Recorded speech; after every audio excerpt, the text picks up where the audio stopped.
All right, today is August 29th, and here's our buoy tent update. I am hiding behind the truck because if you thought yesterday was windy, man, today it was, well, let me put it to you this way. We could not really fish effectively below the bridge after about 8:30 this morning.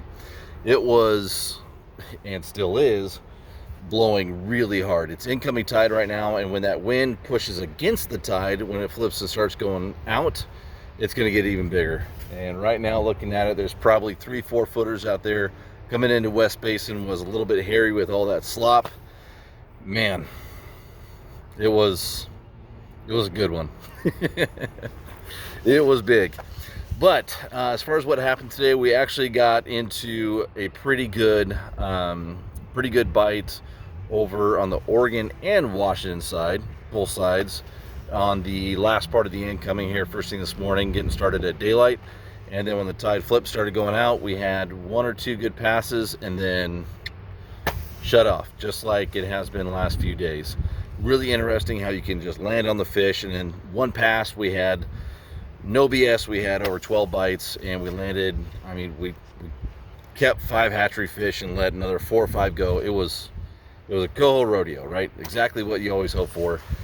And then the next pass, we only had 2 bites, and the pass after that, we had 1 bite, and then we're back in search mode.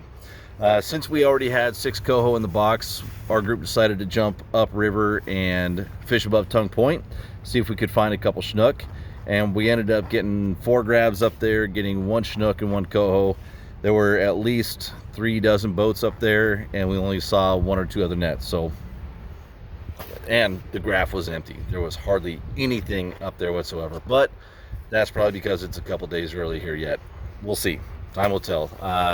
What concerns me is that I'm just not seeing too many snook down in the lower river. We should be releasing 10-15 snook a day.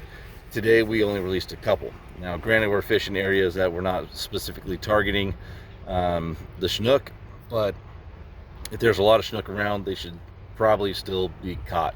I know some guys I got into 3, 4, 5, but not 10, 15, 20. So we'll see if Tongue Point even loads up, or like we've talked about before, those fish are just flying upriver, which is why the dam counts are up and why you guys upriver are catching a lot of snook.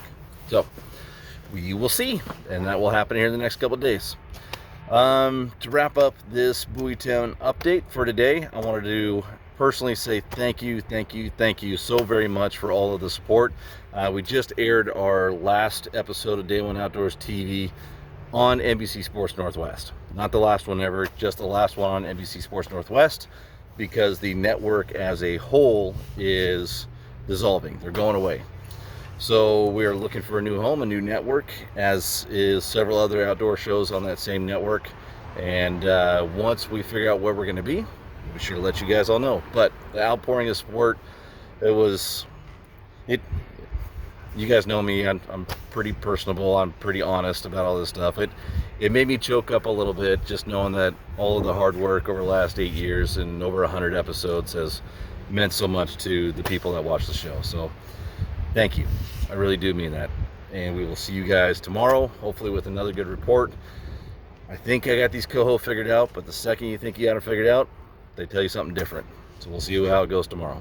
Later.